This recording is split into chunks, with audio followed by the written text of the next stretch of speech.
Welcome to Sports Banter. This is Bryce, and I'm joined by Ray. And today we're doing some basketball, and we're gonna get right into it as we're gonna talk about the NBA playoffs. There's 5 teams that have clinched the playoffs.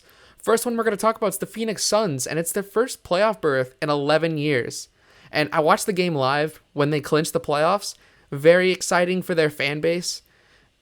Ray, what do you think? I mean, yeah, it's obviously great for a fan base who hasn't been to the playoffs in, you said 11 years? Yeah, Yeah, 11 years. Like, that's kind of, it was hard being a Suns fan back then, but now it's like, you got Chris Paul, you got Devin Booker, you got Michael Bridges and DeAndre Ayton. mm-hmm. Future's bright over there. I mean, Chris Paul doesn't have a lot of time left in this league, but And so I mean, that's why he kind of got a strike now. I mean, yeah, they're the 2 seed. yeah, and you could say too that Chris Paul kind of put them over the top. They might have always been good, even if they didn't get Chris Paul, because of the bubble last year, going 8-0. Going 8-0. Just kind of that culture was just laid out in the bubble, and adding Chris Paul just made it 10 times better. So maybe that explains why I think they're the number 1 seed in the West right now. I think they're the second. Yeah, they're the second. They're a game Okay. behind Utah. Yeah, I Like know. this team's got some fire in them. Like they're hungry to make it deep in the playoffs. I mean, Chris Paul has only been to the conference finals once, I believe, with Houston. He's never made it to a finals. Yeah. I believe it's only one time. Yeah, I And think obviously, Devin Booker wants to put himself in there as one of the best young players in the league. yeah, before he gets older. Yeah, It feels DeAndre like Ayton wants we've been to talking cement about. himself as a solid defender. Yeah, I like the team. Live up to the first overall expectations, especially being drafted in a draft class with Luka, Trey Young. Yeah. Yeah, that's a good point. I didn't even think about that. Yeah, they're like these guys got a chip on their shoulder, and I feel like that makes them kind of a scary team to meet in the playoffs. Yeah. And then the next team that we're going to talk about, you could say they kind of do have a chip on their shoulder with this new head coach, but it's the 76ers. It's their 4th playoff berth in a row. But we always think that, okay, this team could be a contender this year. And it's just always not been happening. But now they have Doc Rivers, which hopefully means that things are different. But historically, he's never reached a conference finals since the 2012-2013 season. I mean, yeah, like I'm still very indifferent about Philadelphia. Like obviously, Joel Embiid's having an MVP caliber season. I don't think he'll get it just because of the missed time he had. Mm-hmm. I think it's going to Jokic now, but still, like Joel Embiid's a top 2 center in this league. Ben Simmons is a great defender, but I just don't know how well he'll do without the jump shot. Like Yeah. good coaches, they'll start game planning around it, start doubling people more, better zones. I do like the additions of Seth Curry though and Danny Green. Like they need people who can stretch the floor, shooters. That's why I think Seth Curry's been having a hell of a year for the Sixers. Yeah, he's his 3-point percentage is 44%. So Yeah. just from back there, he's been killing it. Something that I think is interesting about Ben Simmons is that this year he's taken a step back in his scoring. He's averaging the least amount of points in his career this season. Really. Yeah, I didn't like. I didn't realize that. Yeah, and he's also averaging the least assists in his career. His Yeah. numbers are just down this season. But that could also be because he's playing less minutes this He's season. rebounds. Yeah. Least He's rebounds too. I mean, his yeah. minutes have gone down. This is the least amount of Yeah. minutes he's playing per game. So that might have something to do with it, but it also could be that he's allowing Joel Embiid to take over more for this team. I mean, per 36, he's been relatively consistent across all his 4 years. Yeah, and then someone else that I think could be a factor here is Tobias Harris. He's averaging almost 20 points per game this season. Yeah. He comes off to me as a hot and cold player. Sometimes he has really good games, and sometimes he just disappears. Yeah, I feel the same exact way about him. Like, it's weird how he's so up and down. Like, you either expect 20 out of him or you expect like 3 points out of him a night. Yeah, but it's all about how they perform in the playoffs, and we'll see Yeah. about that. Next team's the Milwaukee Bucks. It's their 5th straight playoff appearance, and I believe that the addition of Drew Holiday is going to put them over the top, and I think that the Bucks are going to reach the NBA Finals. I feel the same exact way. Like, you take a look at Brooklyn's 3 guys, you take a look at Milwaukee's best 3 guys. I think Milwaukee matches up really nice against them. You got Giannis on Durant, Holiday on Harden, and then Middleton on Kyrie. I feel like they won't be able to stop them, but they'll definitely be able to slow them down more than any other team can. I feel like. Yeah, I really love the addition of Drew Holiday because it adds another scorer to this team, and the former guard of the Bucks, Eric Bledsoe, he's Former guard. not doing well this season on the Pelicans. So from kind of a trading standpoint, the Bucks really did benefit from this swap between Bledsoe and Holiday. I mean, because Holiday's been putting up really good shooting numbers, and of course, you always have that defensive beast in Drew Holiday to where you can put him on the best opposing guard and not have to worry about that guard because Drew Holiday is such a great two-way player. Yeah, I mean, he's just like you saw. Even though this was a loss in the series, you saw what he did to Kevin Durant in the second round in like 2018, I think it was, when we played the Warriors in the second round after sweeping the Blazers with Drew Holiday and Rondo clamping down CJ and Lillard. And Dame, yeah. Yeah. You really can't forget about those playoff series because it's really where Drew Holiday has done like his best defensive work guarding and clamping up Dame. And Durant. Exactly, yeah. He didn't clamp Durant because that's impossible to do, but he slowed him down. He did a great job on Durant. He did. Like, I just realized on Basketball Reference they have his nickname as the Druth. That's so cool. Or Kung Fu Drew and Jay Holla. Oh yeah, I knew the Kung Fu Drew one. It's when he had that bandana. Makes him look like that a ninja. bandana was awesome. Yeah. They Don't need know to bring that back. Don't know if he's still doing that. He's No, not. the NBA banned it, I think. Oh shoot, you're right. They did ban it. Which sucks because it's so cool. Like I wear that in 2K because they still have it, even though I don't play 2K anymore. Right. It's just so Awful. cool.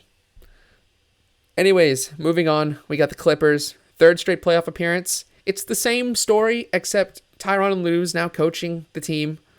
Hopefully for them that makes a difference. But I think the other main difference is Paul George. He looks very sharp this season. He does. Paul George is their X factor. And I need to see something out of Playoff P to actually start believing in Playoff P. Yeah. Something along the lines of, like, when was it? 2014 Eastern Conference Finals against the Heat, where people actually thought Indiana had a chance there. Like, they actually thought they could dethrone the Heat that season. Right. Another thing that this Clippers team needs to do is to be healthy and stay healthy. Because the big problem last season was that the big storyline behind it was that, Paul George and Kawhi Leonard are never playing together. And I mean, that helps, especially when you blow a 3-1 lead to the next team in the Denver Nuggets that we're going to talk about. Yeah. Also, I feel like the loss of Montrezl Harrell hurts them so much. Yeah, you're right. Especially since he went to a rival in the Lakers after they won a championship. Yeah, we'll see if Serge Ibaka really is that replacement for Montrezl Harrell. Wait, what? How old is Serge Ibaka? He's pretty old. Almost 32 now. I knew he was definitely over 30. But I really love the Rondo addition here for this team. I Like like the playoff Rondo, fact that they he's have getting old. Rondo. Yeah, Rondo. Yeah, I just don't like what they gave up Lou Williams for Rondo. I mean, we all know Rondo is a playoff performer, It makes and sense, but I like the move for the Clippers. yeah, I understand the move. It's just, I guess, looking at it from a value standpoint, I didn't like it because it felt like the Hawks were just fleecing the Clippers. But I understand why the Clippers would do They didn't this. fleece them. I think it's a good trade for both teams, honestly. Yeah, well, that's a good point. I've never heard like a viewpoint like that, but I can really understand. I really do. So, next team, like I alluded to before, the Nuggets. It's also their third consecutive playoff appearance. I'm not too high on this team, especially given that they lost Jamal Murray about a month ago. I mean, this team has been doing really well even without Jamal Murray. Yeah. Like, I love the addition of Aaron Gordon for them at the trade deadline. It was such a good move. I just feel like he fits in perfectly with what the Nuggets are trying to do. Yeah, the thing with Murray is that I just feel like they could have used, that other 20-point per game scorer that could really Yeah, help them out in the playoffs.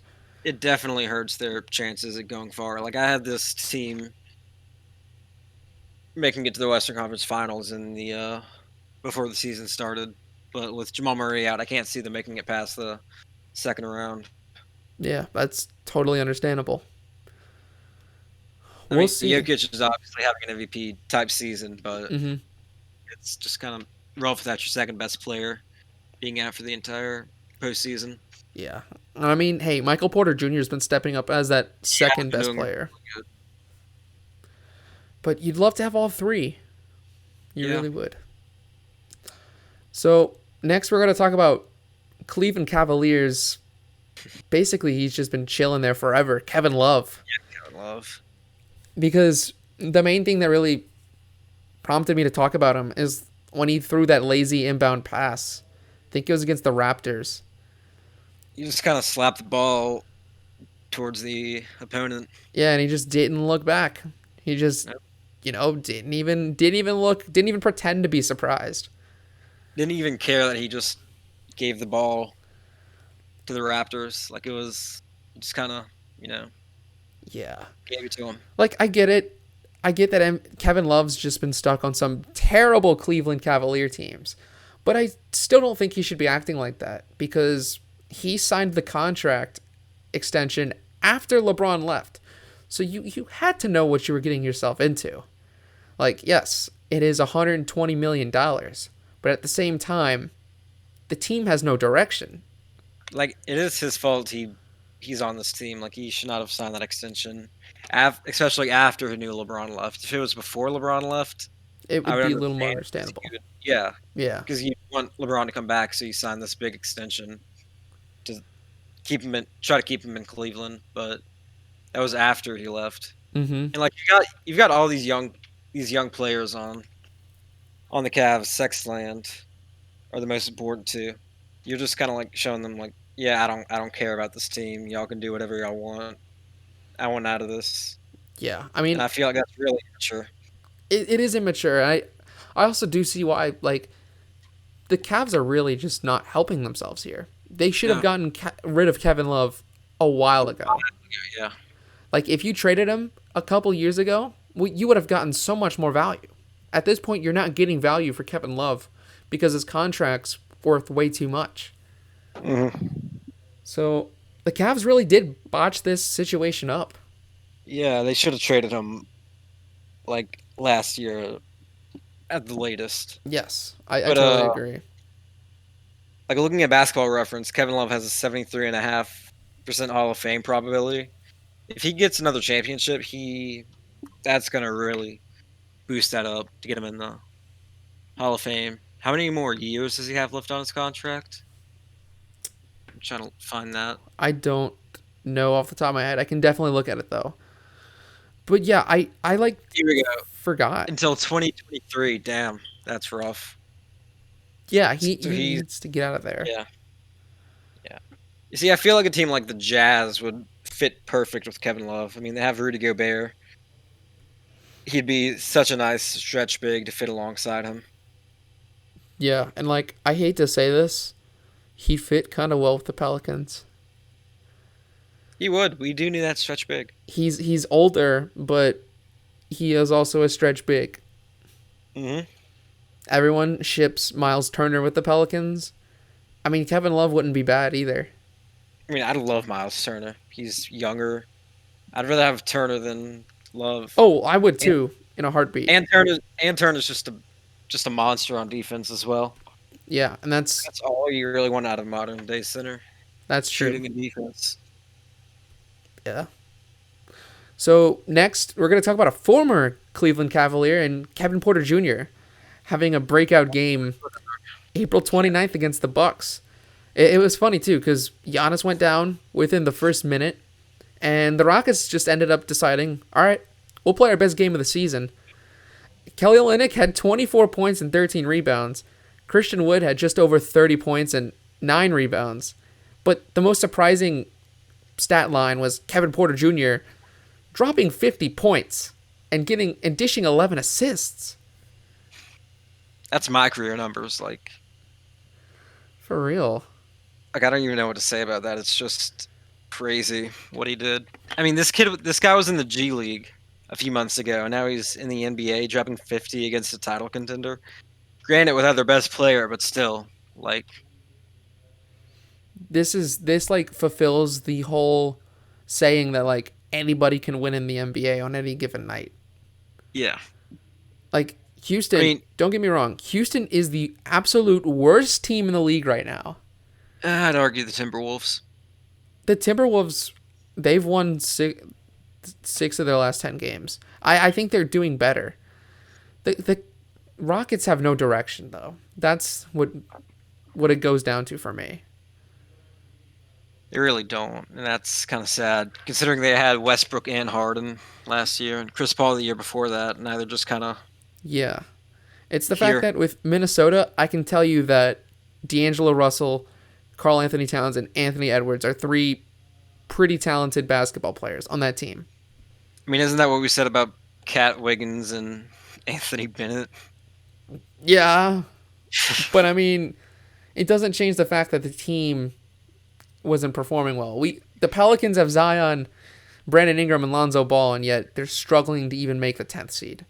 Yeah, that's true. So, like, as for Houston, though, who even is their star? Christian Wood, I guess. Exactly. It's like Christian Wood, but you had to think about it. He's having a great season, too, by the way. Yeah, 21 points a game. He really is. But, like, what else is happening there? There just doesn't seem any direction. And it's all because they messed up the James Harden trade. Yeah, they really botched that. You really think they could have had Karis LeVert. They could have had Jared Allen. But no. They decided, we'll trade Jared Allen to Cleveland, and we want Victor Oladipo. How did that turn out? Gone. They got Kelly Olynyk out of Victor Oladipo. Man, they really did get Kelly Olynyk instead of Karis LeVert. Yeah. That's rough. That is so rough. But side note, we really should have kept Christian Wood when he was on the Pelicans. Yeah, we should have. He was averaging 17 points a game there? Yeah, Christian Wood's an amazing player, and yeah, I don't know, man. Anyways, this is about the Rockets, and this is about Kevin Porter. Really off track. Kevin Porter, though, breakout game. I don't know if he's going to get anywhere close to that again, because he just went back to averaging 16 points, 12 points. So you're saying people can average 50 points a game, like Wilt Chamberlain? No, I wish. Saying? I mean, Bradley Beal is trying his hardest. He is, but the Wizards have been picking it up there lately. I'm not even going to lie. They're looking kind of scary. They are. That plan. I talked about it last week of how the Wizards looking scary. But on to a team that's, a player that's kind of looking scary. It's Jayson Tatum, scoring 60 points on April 30th. And he tied the Celtics record for the most points in a game, which is held by Larry Bird right now. And another fact that just blows my mind is that Tatum had 0 turnovers. Oh, I'm pulling up the game log. Give me 1 second. Yeah. Yeah, you're totally fine. Yeah, Boston's kind of in the middle of the standings here, 6th seed. I feel like Boston's one of those teams that you'd be scared to play in the first round. Like, they're the 6th seeds. Yeah, so right now... They played the Knicks, I think. No, Yeah. They play the Hawks. I'd be scared if I'm the Hawks to face the... Actually, they'd be playing the Bucks. Or would they? Yeah. Oh, yeah, you're right. They'd be playing the Bucks, which... Yeah, I'd be scared if I'm the Bucks to face the Celtics. They've had some good series in the past. Especially with the one where Chris Middleton hit that almost like half-court shot. I remember that, yeah. That was crazy. But Jayson Tatum's a beast. He is. Obviously, the Celtics have had a down year, but I feel like with their young stars, I feel like they can kind of make a push in the playoffs. Like they did a few years ago whenever Kyrie went down. Yeah. Especially if Marcus Smart actually picks it up and stops smiling and plays the game. I couldn't agree more. And they signed Jabari Parker, who's you're right. been pretty decent. I mean, he hasn't been bad, but he hasn't been great either. Right. And they just got Evan Fournier, too. You're right. Points a game. Evan Fournier has been pretty solid, despite his debut being disastrous. Awful. Yeah. Oh, yeah. Jeez. All right, so the Pacers, they destroyed the Oklahoma City Thunder. It was May 1st, not April 1st. That would have been a funny April Fool's joke. The Pacers just destroying the Thunder. But it was 152-95. It was no joke for the Thunder. Tony Bradley was their best player with 13 points and 8 rebounds. I mean, yeah, they were down Shai Gilgeous-Alexander and Lou Dort. Their best player was arguably Moses Brown. Yeah. Like, I'm just saying ESPN said it was Tony Bradley, but... Really? They said it was Tony Bradley? That's what ESPN thought. But, I mean, hey, the Pacers, they had some good numbers from some of their players. Domantas Sabonis. Yeah, you can talk about him. Double in the first half. Yeah. Like, it just doesn't happen. It's like... Karis LeVert dropping 25 points and dishing 6 rebounds. And then Doug McDermott, 31 points. I mean, just looking at the plus-minus on the Pacers, plus 49, plus 49, plus 47, plus 42, and plus 22 from their starters. Yeah. And, like, I get you're down your 2 best players with the Thunder, but, like, you just don't lose by this much. Like, you lost by 57. Yeah, it was bad, but I mean, it's kind of honestly. It's one game though, so like they're a rebuilding team, and it's one game. They're probably never gonna lose by that much ever again. I hope not, just for their sake. Yeah, for their sake, yeah. Oh my gosh. Okay, something I want to bring up right now. In the whole month of May, they only won once. The Thunder? Yeah. Oh my God. They only beat the Boston Celtics by 4. Every other game in April, they lost. Wow. And they haven't won in May. Yeah. So they're bad. Yeah, it seems really bad. So, okay. Maybe I need to change who the worst team in the league is right now. Because the Thunder, they're bad. They are bad. Jeez, all right. I need something better to talk about here. And let's talk about Lonzo. No, actually, we're going to talk about Anthony Edwards. Oh, Anthony Edwards first. Okay. Anthony Edwards, yes. So last night they had a game against the Memphis Grizzlies, being the Minnesota Timberwolves, and it was a shootout, 139-135. And the big storyline was pretty much Anthony Edwards versus Ja Morant Both had fantastic games. I'll go over it. Edwards had 42 points, 6 rebounds, and 7 assists on very efficient shooting, and Ja Morant had 37 points and 10 assists. I mean, yeah, these are two future stars, obviously. He's kind of putting their teams on their backs. I mean, Cat's had a down year, and honestly, I don't blame him after everything that's gone through with after everything that he's gone through with COVID and his family. Yeah. Rough for him. Yeah, I mean, shout out to Anthony Edwards. Everyone thought he would be a bust. I mean, I thought he would. I didn't think they should go with him with the first pick. I thought it should have been LaMelo, but yeah, but everyone was like, he's bad. Both of them were working for their teams. Yeah, I mean, coming into the draft, he had like issues with his commitment, right? I don't remember hearing that, but I'll take your word for it. Like, I think he wanted to play some other sport, but he was just so good at basketball. Like, his heart, like, he wanted to play football, but he was just so good at basketball, so he kind of got forced into it, I think. I never heard that. That's cool. Yeah. I mean, I'm glad Anthony Edwards stuck with basketball. I mean, yeah, he's been good. He's been really good, so yeah. I hope at least he's happy. Mm-hmm. But yeah, I think like looking at performances like from Anthony Edwards and Ja Morant and like Kevin Porter Jr., Jayson Tatum, I think the league is in good hands in the future in terms of like star power. Mm. Like, I mean, Anthony Edwards, he has nothing to play for right now. He's just that's true.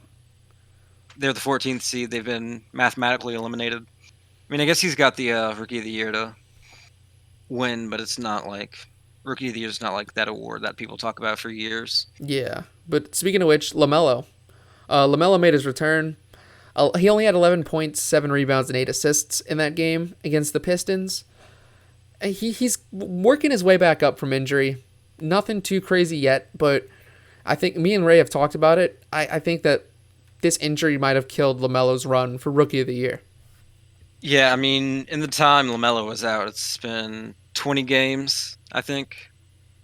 Yeah, it's been 20. Anthony Edwards has really put on a show in LaMelo's absence. I mean, even though you got all the media coverage from Bleacher Report, like Twitter was going ballistic off of that pass the other day. And it was a nice pass, don't get me wrong, but it's like, I feel like people overrate his highlights. That's kind of weird to say, but yeah, it definitely was. Something that I think was interesting was that last season, I think Ja Morant got a lot of the attention from the national media. This year, he's been barely getting any attention from the national media. Yeah, I know. And just same thing with Zion. Like his first game back, he was like it was all over the news. But yeah, nobody talks about Zion anymore. Mm-hmm. Which is, it's sad. It's sad how quickly the league moves on. He's had such a good season. He really has. But that's the problem with these like small market teams is that they don't give you that much coverage. Mm-hmm. I mean, everyone talks about the Lakers and the Knicks. Yeah, that's why I want the Jazz to win it all, because it gives me hope as a team of a small market, as a fan of a small market team. And the thing with the Charlotte Hornets too is that they're the 8th seed right now, and they're having a really good season, but nobody's talking about it. It's just it's just LaMelo. Like Terry Rozier. Hold up, give me a second. Yeah, no, like you're completely right. Terry Rozier's had a really good year. Gordon Hayward, Miles Bridges, PJ Washington, Devontae Graham, they've all had really good years, but no one's talking about it. It's all about LaMelo. Exactly.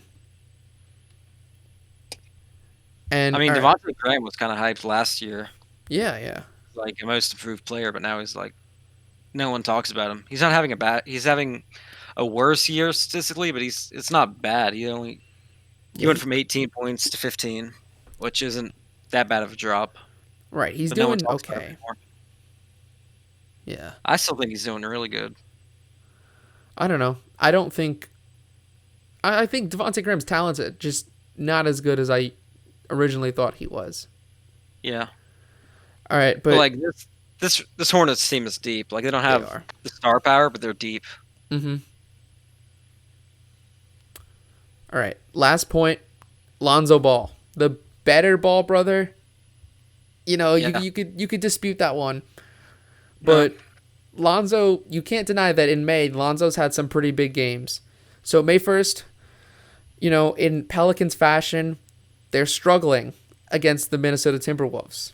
In Pelicans fashion, they're struggling. That basically sums up our whole franchise's history. Really does. But Lonzo was a big reason why they won. 33 points, 11 rebounds, 8 assists with 3 steals. He had an amazing night. Great shooting, 8 for 17. Not the most efficient, but he was hitting the shots. I've seen a lot worse Lonzo Ball shooting stats.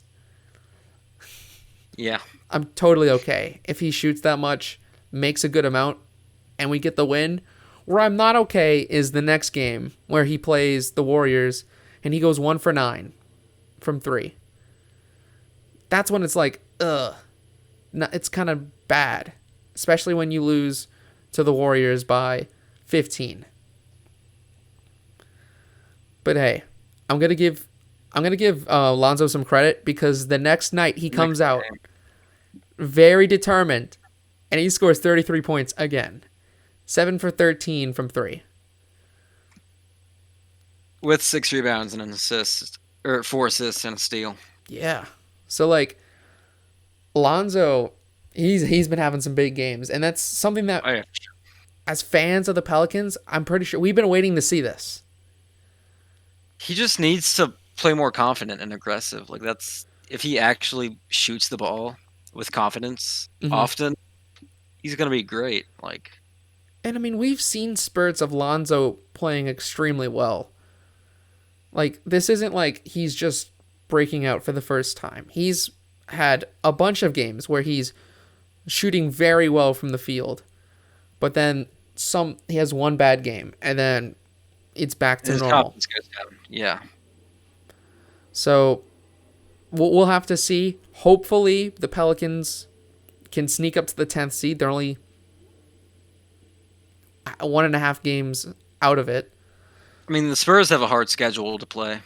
Yeah, so, and because the Pelicans won against the Warriors 2 nights ago, they have a chance. They're not completely out of it. It's just going to be very tough.